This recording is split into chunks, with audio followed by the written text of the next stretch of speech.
आप सभी को दिवाली की बहुत बहुत शुभकामनाएं। फ्रेंड्स, दिवाली के दिन शाम के समय माता लक्ष्मी का पूजन किया जाता है।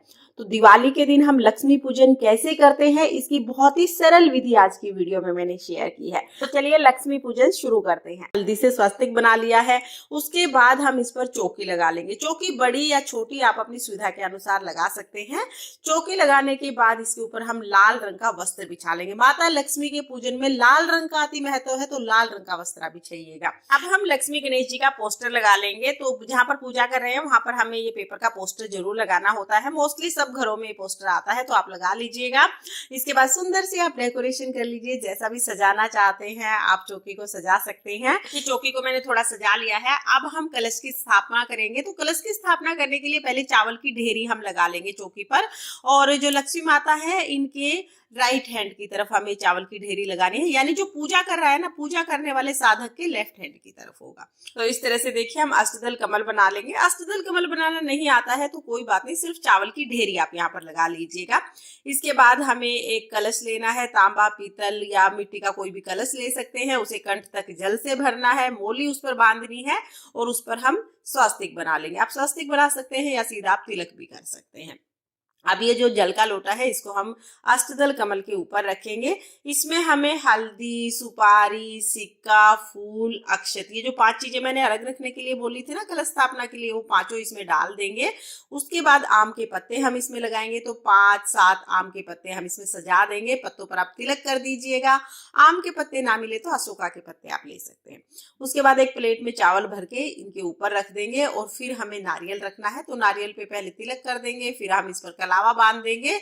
और अब देखिए नारियल का मुख अपनी तरफ करते हुए हम नारियल को कलश के ऊपर रख देंगे। इस तरह से पहले कलश की स्थापना करनी है। यहाँ पर हमने कलश की स्थापना कर ली है। उसके बाद फिर हम माता लक्ष्मी और गणेश जी भगवान के लिए चावल का आसन देंगे।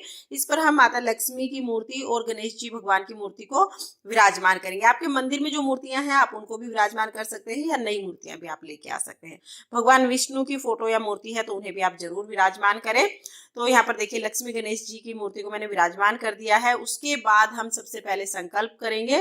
तो अपने हाथ में फूल लेकर हम माता लक्ष्मी के सामने संकल्प करेंगे कि हे माता, आज मैं आपके निमित्त पूजा कर रही हूँ। आप मेरी पूजा को स्वीकार करें और मेरे घर में स्थायी वास करें, मेरे घर में अंधन की बरकत करें। बोलकर फूल हम माता के चरणों में छोड़ देंगे।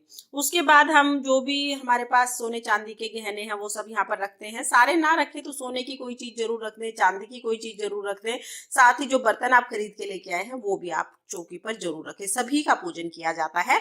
पूजा अब हम शुरू करेंगे। तो पूजा में सबसे पहले हम जल के छींटे लगाकर सभी को भाव रूप में स्नान करा देंगे, यानी कि हम शुद्धिकरण कर देंगे। उसके बाद हमें दिया जलाना है। तो एक दिया हमें देसी घी का जरूर जलाना है। तो एक दिया मैंने यहाँ पर देसी घी का जला दिया है। साथ में हमें एक अखंड दीपक जलाना है। आप घी या तेल किसी भी चीज का जला सकते हैं। अखंड दीपक हमें जरूर जलाना है। ये बड़ा दिया होता है और पूरी रात चौकी पर ये जलता है। तो खूब सारा तेल घी इसमें आप डाल दीजिएगा और अखंड दीपक आप जरूर जलाइएगा। तो घी तेल का दीपक हमें जला दिया है और जल के छींटे लगाकर स्नान तो हमने करा ही दिया था। अब हम सबसे पहले गणेश जी को वस्त्र स्वरूप कलावा समर्पित करेंगे, जनेऊ समर्पित करेंगे। उसके बाद माता लक्ष्मी को कलावा समर्पित करेंगे। लाल रंग की चुनरी माता लक्ष्मी को हम समर्पित कर देंगे। और जो हमने पोस्टर लगाया है, जो फोटो लगाया है, उसको भी हम कलावा समर्पित कर देंगे। यानी सभी को हमें वस्त्र समर्पित कर देने हैं। उसके बाद फिर सभी को हम तिलक करेंगे। तो हल्दी से, रोली से, कुमकुम से हम यहाँ पर सभी को तिलक कर देंगे। तो यहाँ पर चौकी पर हमने जो भी बर्तन रखे हैं, जो गहने रखे हैं, उनको भी हमें तिलक करना है।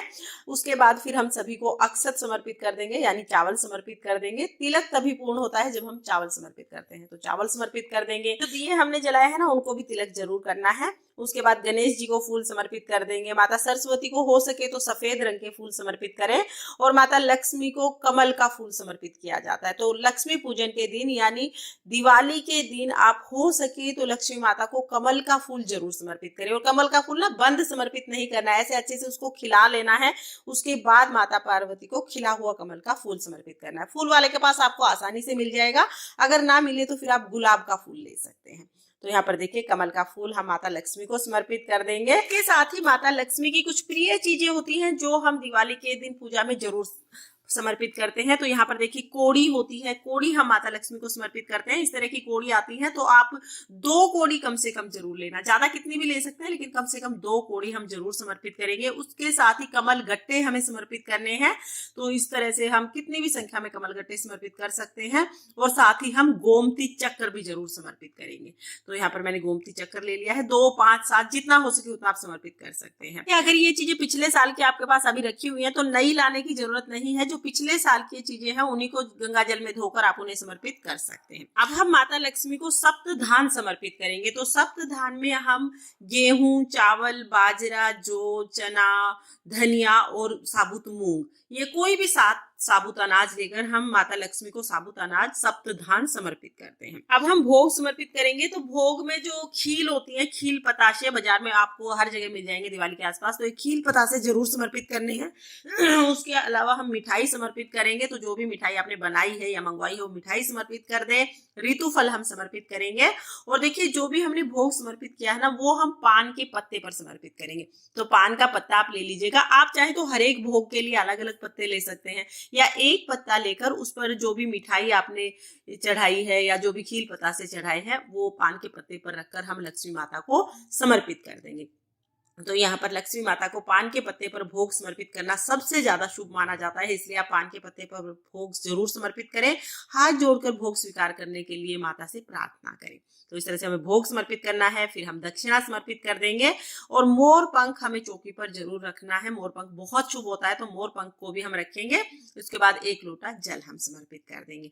तो इस तरह से हमने भोग समर्पित कर दिया है। अब हम अपने सीधे हाथ में थोड़े फूल और चावल लेकर लक्ष्मी जी की कथा सुनेंगे। जिन लोगों ने व्रत किया है वो तो कथा जरूर सुनते हैं। लक्ष्मी जी की कथा सुनने के बाद हम ये फूल लक्ष्मी जी के चरणों में समर्पित कर देंगे। हमें लक्ष्मी जी पर धान की वर्षा करनी होती है। धान की जो खील बनती है ना, उनकी वर्षा करनी होती है। तो दोनों हाथों में हमें ये खील लेनी है और खड़े होकर हमें लक्ष्मी जी के ऊपर इन खीलों की वर्षा करनी है। धीरे धीरे ये खील हमें लक्ष्मी जी के ऊपर बरसानी है। बहुत ही शुभ रहता है। आप भी लक्ष्मी जी पर इस तरह से खील जरूर चढ़ाइएगा। परिवार के सभी सदस्यों से चढ़वाइएगा। दिवाली तो दियों का त्योहार है, तो अब हमें खूब सारे दीपक जलाने हैं। 21, 51, 101 जितने भी चाहे उतने दीपक आप जरूर जलाइएगा। दिवाली के दिन घर में सब जगह दीपक जलाए जाते हैं। तो पहले जहां पर हम लक्ष्मी पूजन कर रहे हैं वहां पर हम दीपक जलाएंगे, माता की आरती करेंगे। उसके बाद पूरे घर में हम दीपक जलाएंगे, ऊपर, बाहर, भीतर सब जगह हम दीपक जलाएंगे। तो पहले मैंने चौकी पर यहाँ पर दीपक जला लिए हैं। दीपक जलाने के बाद फिर हम आरती करेंगे। तो जो घी का दिया हमने जलाया है ना, उससे हम आरती करेंगे।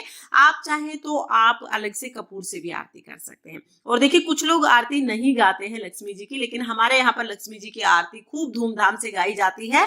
तो लक्ष्मी जी की बहुत प्रेम पूर्वक हम आरती करेंगे। गणेश जी की आरती करेंगे। आरती करने के बाद हाथ जोड़कर पूजा में रही कमियों के लिए क्षमा याचना करेंगे और अपने घर में लक्ष्मी जी के स्थायी वास के लिए प्रार्थना करेंगे। जी हमारे घर में आए और सदा निवास करें, ऐसी प्रार्थना हमें जरूर करनी है। इस तरह से हमारा लक्ष्मी पूजन पूर्ण हो जाएगा। पूजा के बाद जो भी प्रसाद हमने चढ़ाया, जो भोग हमने चढ़ाया है, वो घर के सभी सदस्यों में हम प्रसाद के रूप में बांट देंगे। तो सिर्फ प्रसाद हमें उठाना है, बाकी कोई चीज नहीं उठानी है। बाकी सारी चीज यहीं पर चौकी पर ही रखी रहेगी। अगले दिन हमें चौकी उठानी है। लक्ष्मी पूजन करने के बाद जो ये अखंड दीपक है ना, ये तो पूरी रात जलता रहेगा। और हमारे यहाँ पर जो ये अखंड दीपक जलता है ना, इस पर काजल बनाया जाता है और घर के सभी सदस्यों को काजल लगाया जाता है। ये अखंड दीपक के ऊपर हम कोई भी बर्तन रख देते हैं या मिट्टी की सराई रखते हैं, थोड़ी देर ऐसे रख देते हैं। उसके बाद काजल बन जाता है। ये काजल घर में सभी सदस्यों की आंखों में लगाया जाता है ताकि सभी की आंखें अच्छी रहे, सभी को माता लक्ष्मी का आशीर्वाद प्राप्त हो। तो आप भी चाहें तो आप ये काजल लगा सकते हैं। अगर आपके यहाँ इस काजल नहीं लगाना पसंद करते हैं तो आप इस पार्ट को स्किप कर सकते हैं। मेरे घर की परंपरा है इसलिए मैंने आपको बताई है। फ्रेंड्स, इस तरह से बहुत सरल तरीके से आप लक्ष्मी पूजन करके माता लक्ष्मी को प्रसन्न कर सकते हैं, माता लक्ष्मी का आशीर्वाद प्राप्त कर सकते हैं।